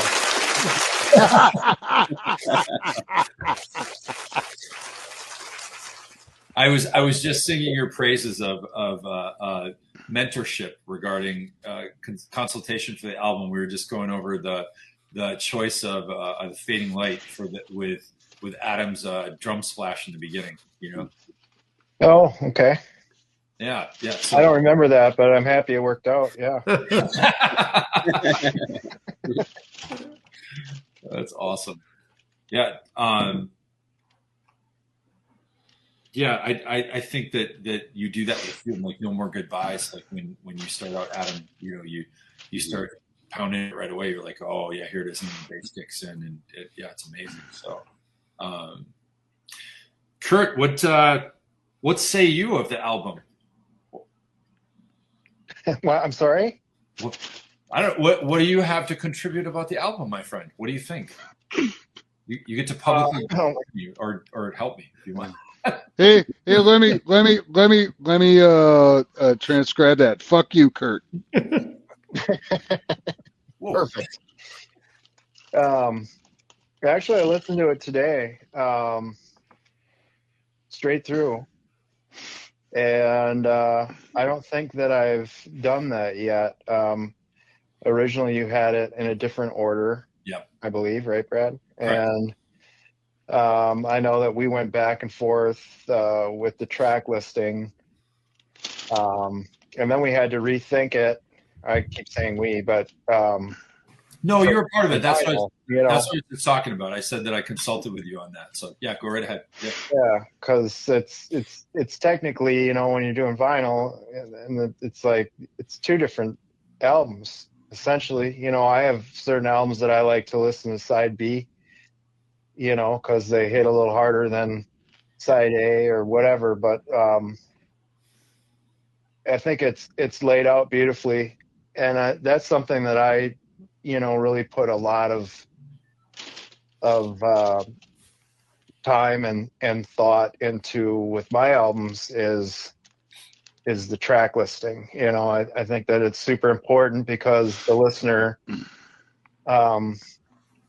maybe they don't even know that it's happening, but they're just it flows. You know, I like something to flow, and I think the Your album has a great flow. It's got some really catchy pop. It's got some deep thinking slow. It's got the middle, you know, the road stuff, and it's all.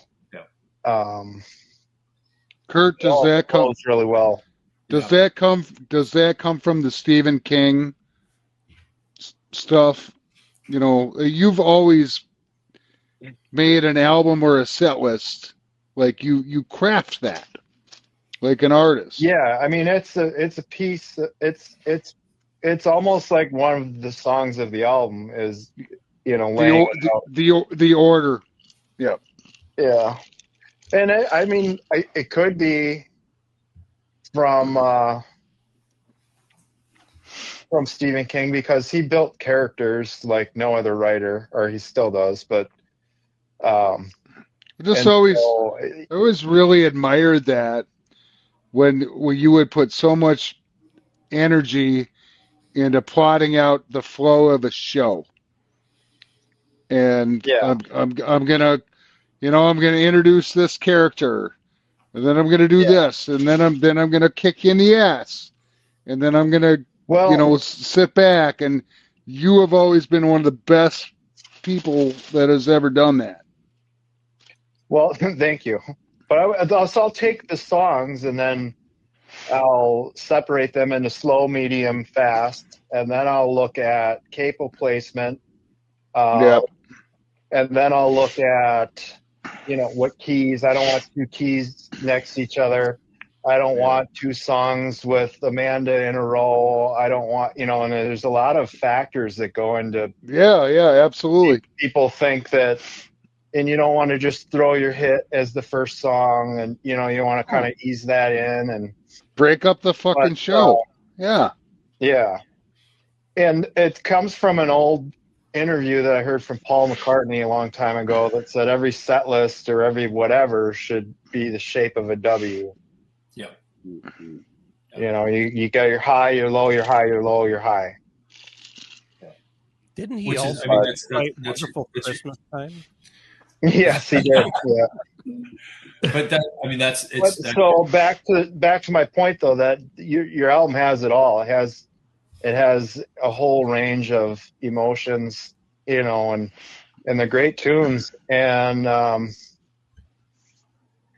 you know, Goldie's playing on it, and I like that the fact that you used, you know, is Tom in on this too? Is he on the? Yep. Yeah, I'm in here. I love that that you chose to use Tom as well, because that's two distinct guitar personalities, you know, and then there's another thing that you can split, you know, and it's just got a lot of layers that I'm sure like the common listener is probably not going to appreciate, but I think that musicians will appreciate it. You know, it's like, we hear things different, I guess, than other people, you know, and it's like, it's noticeable. When I listen to it today anyway, for the first time all the way through, it was very enjoyable.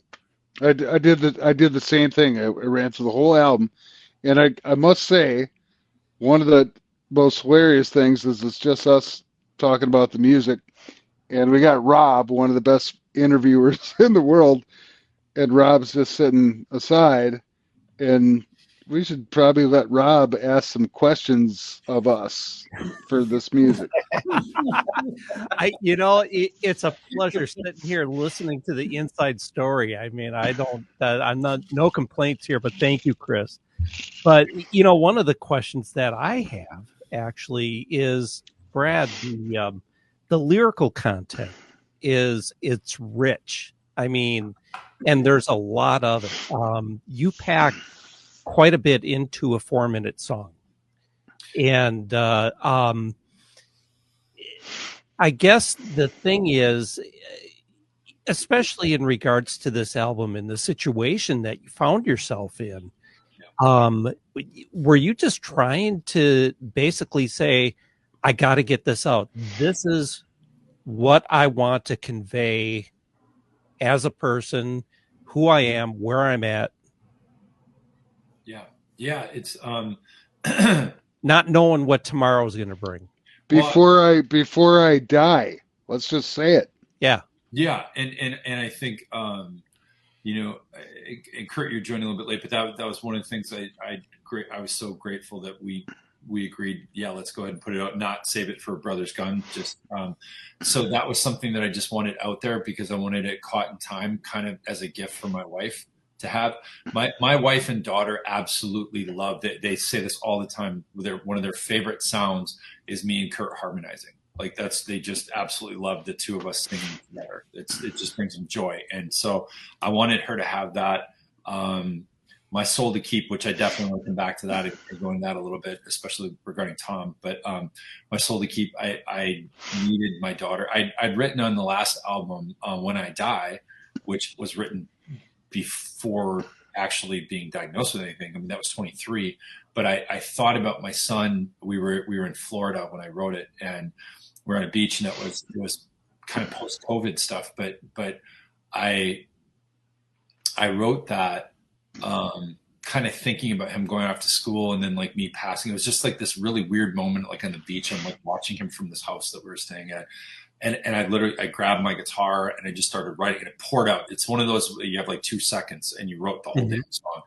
And so I wrote that for my son. And at one point my daughter said to me, well, why don't I get a song kind of thing? She was like, do I get one, kind of thing. And I'm close to my son very much. So I have very much that father-daughter protector thing. And I thought to myself, oh man, I can't not, do this. I got to do this. And so I sat down, and that was a tough one. My Soul to Keep was a tough one, but I mean, a lot of these were actually, to be honest with you, but it was interesting. Some of them, No More Goodbyes is actually, I don't know if I was going to talk about this or not. Anyway, I wrote that song about someone who I cared about a long, long time ago. And it was interesting. It was a good friend of both Kurt and myself. And so I wrote that song, and so obviously it's partly about her, but it's about other people too. And those, it was like, yeah, I want to get him out. It was kind of one of those, like, you start something and you want to finish it. And I'm notorious, like, as a lot of musicians, like, we start things and don't finish them. I don't know if your wives would attest to that. But I mean, I hear it all the time. It's like, what are you, like last night, I got up to help her with something in the kitchen, walked right through and sat down. She's like, I guess you're done. I'm like, totally forgot I was helping you right now, So it's kind of one of those, like, I wanted to get it done. And then when we started, I had this urgency where I was like, I started having more symptoms with the chemo and cancer, like, treatment. And I was like, yeah, it had to be done. So there was a strong urgency, and that came through. And I told Marc, no, we got to do this. And in fact, we delayed. I think you guys remember we delayed. I think we had to reschedule a couple of times. Adam, maybe you would remember that. I think we did like once or twice, and it had to be pushed back. I think once for me, for sure. Yeah, and I remember getting nervous about that. I was like, because if I can't play, but then it was done. So sorry, Rob, long answer, but yeah, not a problem. You did mention the No More Goodbyes, and that's one that really kind of has this kind of cool feel to it. I mean, it comes in kind of this heavy Bo Diddley kind of. Yeah, that's an interesting way to put that. Yeah, I never thought of that. Oh, wow. And then you go into this crazy 6/8 waltz thing, and it's probably on the album. I mean, it just stands out just because you've got that contrast. And I'm going to play a little clip of it here, just so folks get an idea what I'm talking about.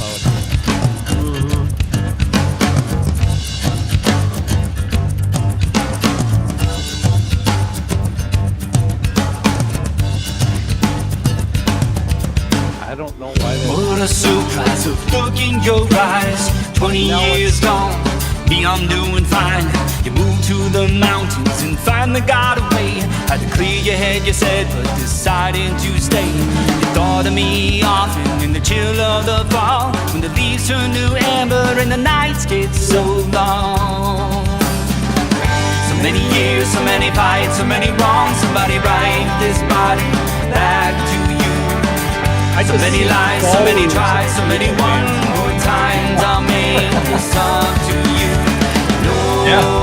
Give it to Eric and Dana Krieger. I love how Adam can come back in. goodbye. It's all you. I'm following your thing. Now we go back to the Bordini.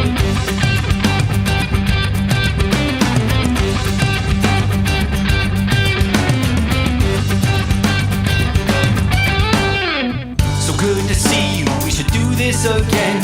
And just listen to Mark on that word. He keeps that Bordini Think of me thing and going. now, Oh, just so time cool. and again. Is there more to this moment? Is it all in my head? Can we slow the world down for a minute or two? Can we return to the people that we once knew? So many years, so many fights, so many wrongs. Somebody write this body back to you. I love Many lies, so many Adam's tries, so swing in many this. one more times. I'll make this Dude, song to you. it's so fucking subtle. Good. It makes a song.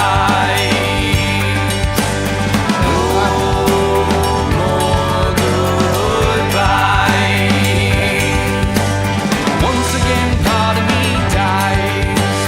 Walk away, never the that's the thing that we talk wiser. about. Now is the only That's awesome. Never reunite tonight. What the fuck is that? Oh, it's awesome.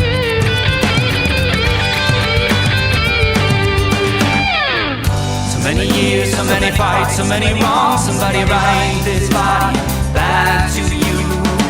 So many lies, so many tries, so many one more times. I'll make this up to you. No more goodbye. Adam, were we in the studio for this one, or was this? No, it was just me and Mark. How the fuck did we do this?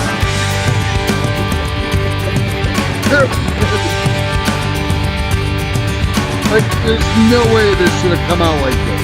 I love it.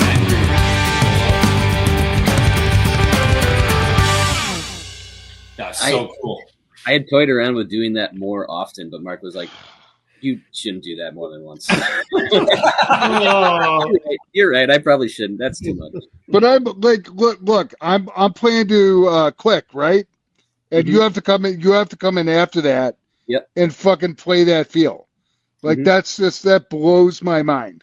That you can come in and play that feel with me playing to a fucking click.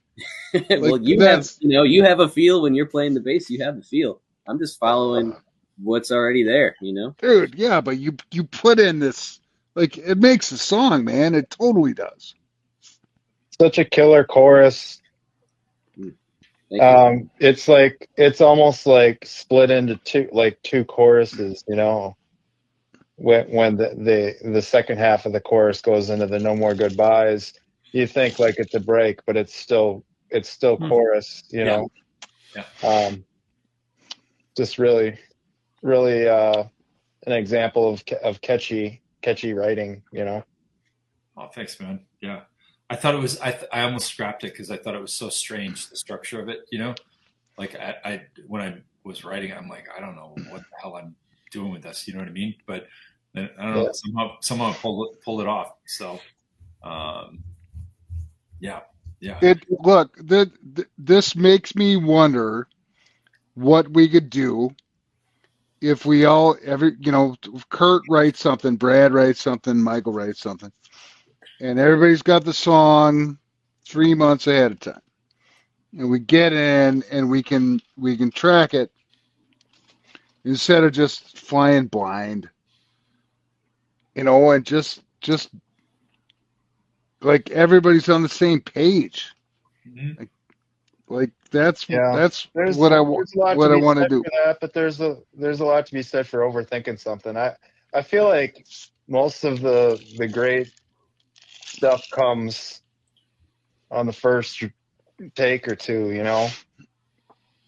No, I disagree 100%, because I think the best stuff comes when we're playing it a year later live, and we've adapted the song, and we've changed, and we've got the hits, and we're doing all this different shit, and it's like, fuck, we should have recorded it like that. Yeah, So that's the song evolving. Yeah. Well, there's a couple of things I'm looking at.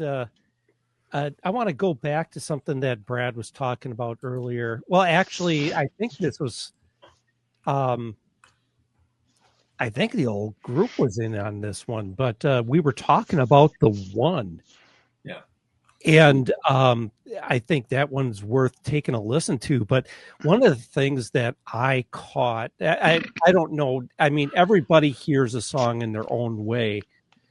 But at the very opening of this tune, regardless of there being a mellotron on this thing, I got Jim Croce vibes for some reason. Interesting. That's kind of funny that you say that. Somebody actually told me that recently. They're like, "You sound like Jim Croce when I was playing." I'm like, "I don't get it, but okay, sounds good. I'll take it." I had that one, and the other one was Bret Michaels once. Somebody came up and said, "I don't know about that, man, but thanks for hanging out." You know what I mean? You're like, all right. Brad, I will have to. Brad, listen. is the one is that where you were having problems with your fingers? Yeah, it was. You ended up keeping the scratch track. Yeah. The scratch track, because it's fucking amazing too. Yeah, you can't even tell.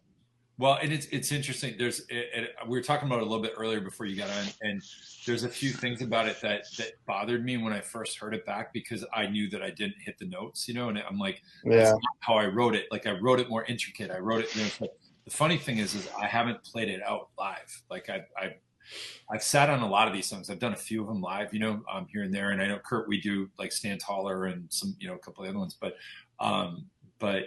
the one, it's kind of interesting. I have that stuck in my head, it's something I'm gonna have to get over. I've actually been practicing it lately, but it's very much tied to that. Yeah. That idea of like, well, I can't play, I was saying, Kurt, it was like McFly, like what, I can't play, his hand, But dude, I still go through it with Ghost of Chesapeake every time I play it. I have to take a deep breath before I start it, because if I look at the TV once, while I'm playing it, I'm lost. Yep. It's total concentration, Yep. So but Rob, back to your point, that's interesting. I'm gonna have to listen to it like kind of through that filter. Well, let's listen to it right now. Perfect.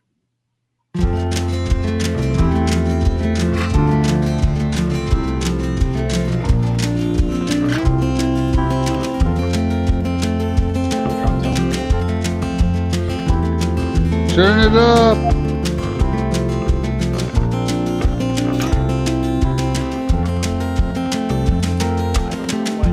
Nothing is as it seems when we walk through broken dreams. I had to be the one. Confidence is nowhere seen. Nothing's left here in between. I was always the one. Pointing clear in fading days, I have lost and found my way. I am always the one. When all the words have left this place, and in your heart is an empty space, I will always be the one.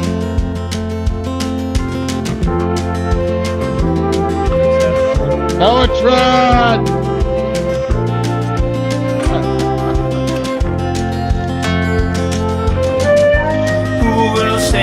Judgment Day,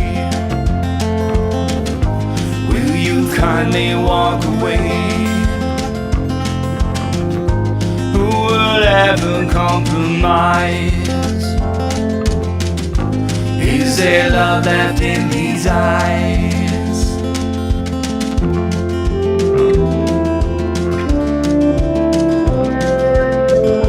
Oh, that bass sounds great.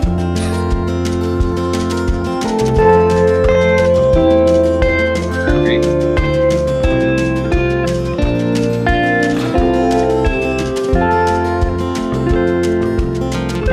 And all the tears they run dry, and there's no wow, one I left mean- to fight. I will Yeah, Brad was having doubts about this song too. Yeah. So, And that- Brad, yeah, Rob, you and I were talking about double tracking vocals the other day, and I think yeah. Brad's got some cool double tracked vocals in this one. It sounds like, or maybe that's just the audio. I think it's I think it's Goldie. yeah. Yeah, Goldie's backing vocal on that is spot on. Yeah, he I'm a little pissed. I thought that should have been me, but whatever. That's funny because when you came in, I I remember being like, you can do. It was the same thing that I said to Tom. It was like, pick what you want, do whatever you want on it, you know. And we knew that you wanted to do Smile, and then how did we get you on Stand Taller? I just love that chorus. I asked to do that one. Yeah, that's right. And then I remember saying to you, I'm like, you can do more if you want. What happened? Did Mark say leave it as is? Well, Mark, no, he just one day decided to do harmonies, and oh, that's right. Yeah. you know.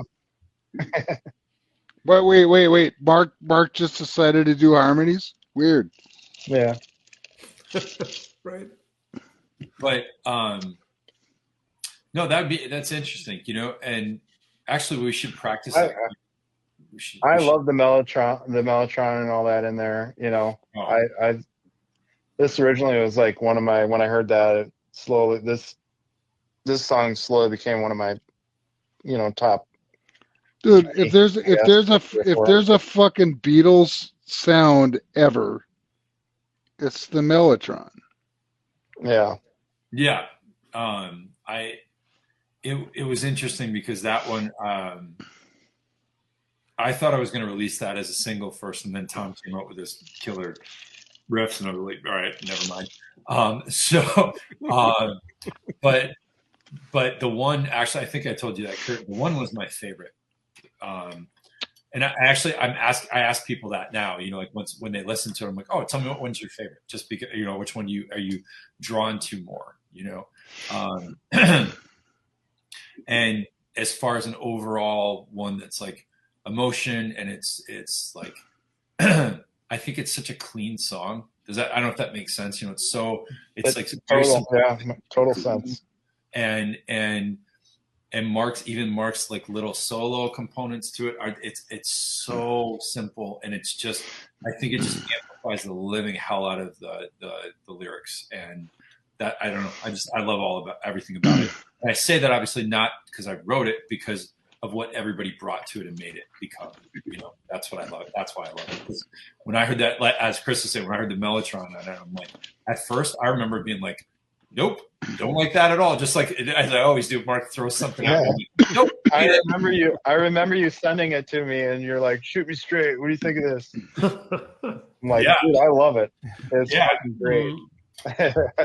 And it took me a minute, and then it was funny because then I remember listening, and I'm like, and I said that to Mark. It was interesting, Kurt. I said it to Mark. I'm like, you really have like this Beatles vibe to it, whether you intend to or not. Like a lot of the little things he was adding to it, and Mark didn't seem to really track with that idea. I don't know if you guys would agree, but you know, I think he had more of like, no, it's like a '70s feel to it. But I was like, I don't know. I still feel a lot of Beatlesque little things. Yeah, I think Mark bleeds Beatles without even knowing it. You know? Yeah, I was gonna say, I think that's part of his DNA. Yeah.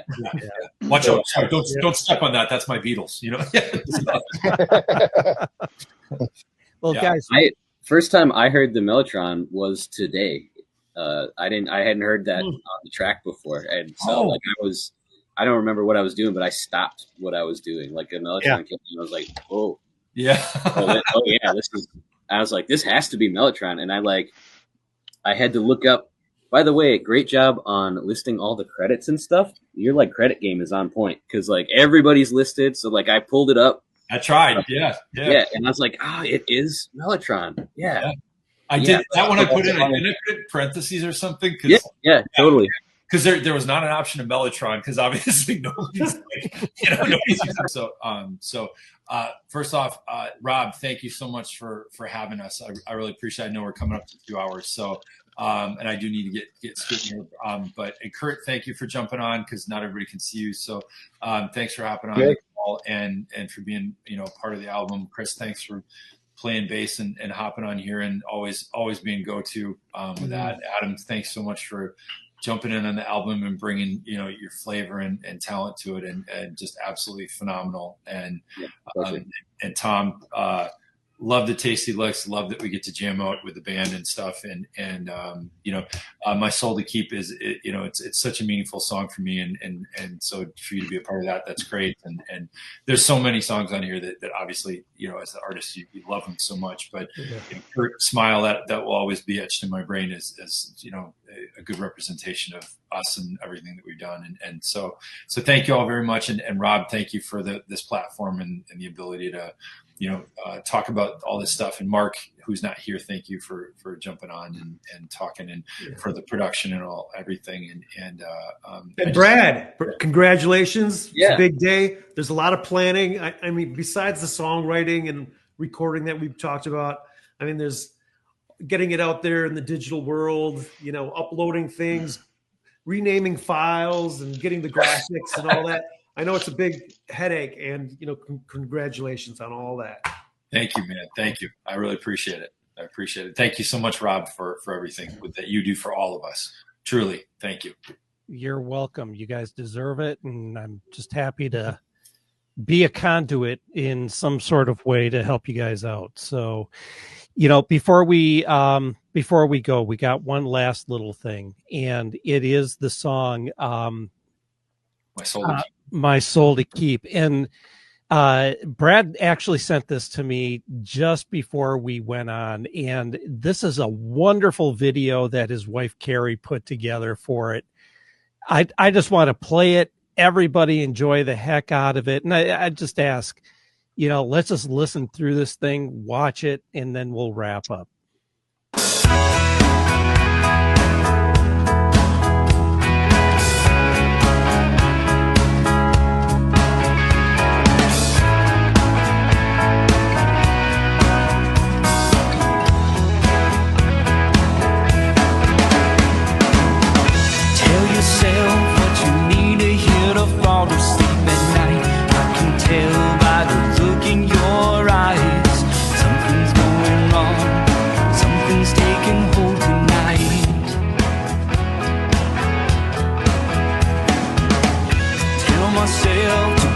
Something and hold on tight.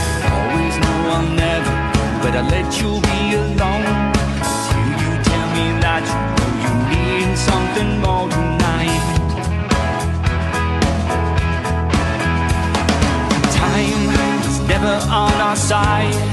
I always had to leave to lead in time. You'll understand, but still I had you on my mind. Where you'll always be, my dear, all the days I'm here. Every day, every night, every tear, every fight, every loss, every win, every sin, every save. From the cradle to the grave, I will always be there. I will always be there. I will always be there. I will always be there.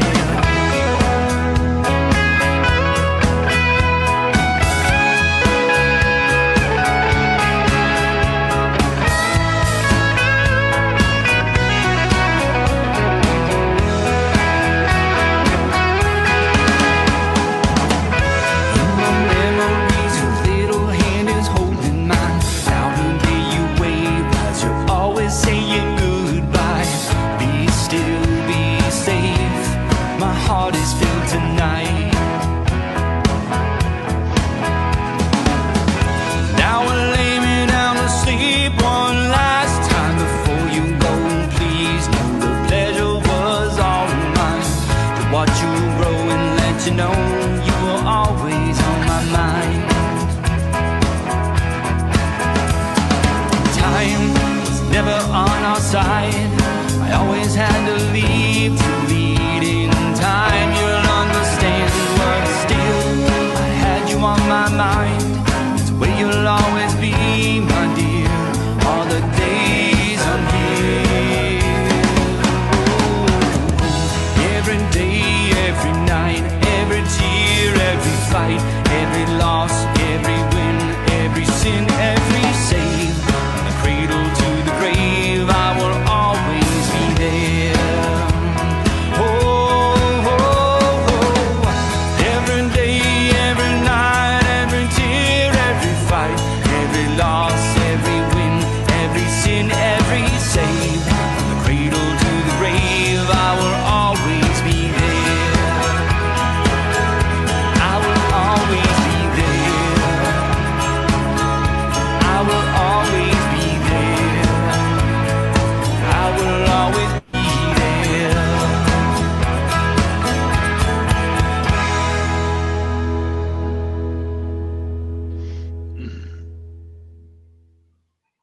Well, dudes, wonderful video. Kerry, great job. Very cool. Yeah, very cool.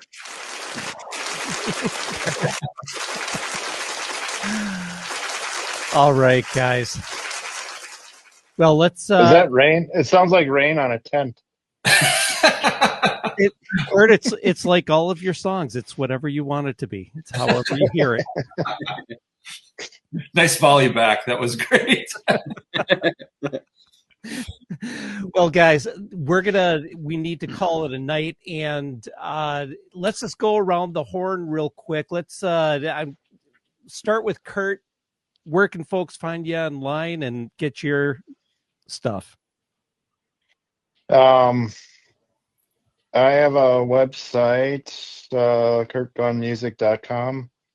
It's not updated, but yeah. I'm not good at that stuff. I'm out there. I don't know.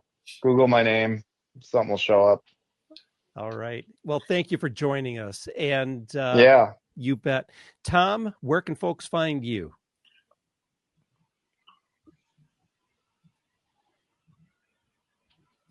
There you go. Tom's muted. Tom? He's gone. Okay, well, Adam, let's go with you in the projects you're working. Muted. Hold on, there he goes. Nope. There we go. There's I Tom. muted myself during the video. So yeah, it's tomthiel.com or tomthielmusic.com. I'm on Spotify under Tom Thiel, Thiel. And recently the Tom Thiel Trio on like Spotify and wherever else. It's kind of a separate account, but and please check out Tom's new album, Waiting on the Weather. Yes, amazing album. Super great album. So good. Yep. Chris, you can be found on just about everybody's stuff.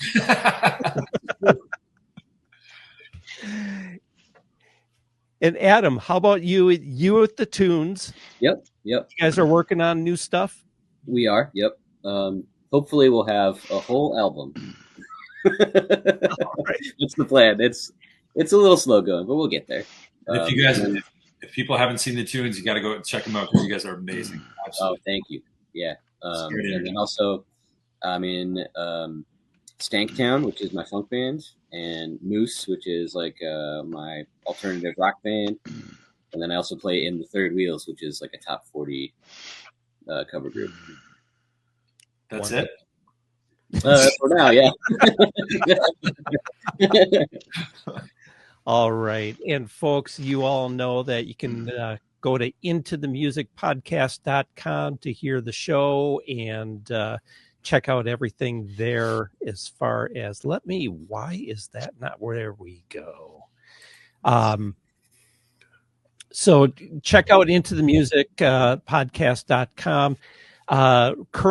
Tomorrow morning, Kathy Mansell will be on the new show. If you haven't checked out Kathy and her music, vocalist with Steam and Vic Ferrari, put out a terrific solo album last year. So she'll be on the show. Currently on the show is Miles Nielsen, wonderful gentleman, son of Cheap Tricks, Rick Nielsen. And coming up later, I think this is in a couple weeks, I have the Marc Bonia. Marc is an incredible guitarist that you got to check out. The guy has played with greats like Robbie Montrose and Bonilla, like from Chicago. Yes. Oh my shit, that's cool. Currently playing with Danny Seraphin and his Chicago cover band, doing all those great Terry Kath parts. And yeah, Marc is incredible. So that'll be a good one.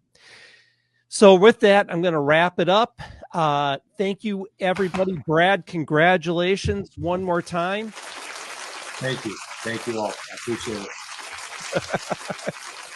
You're welcome. And make sure, everybody, check out Brad's album. Buy it, stream it. Let's make this thing take off. So have a good night, everybody. Take care. Thank you.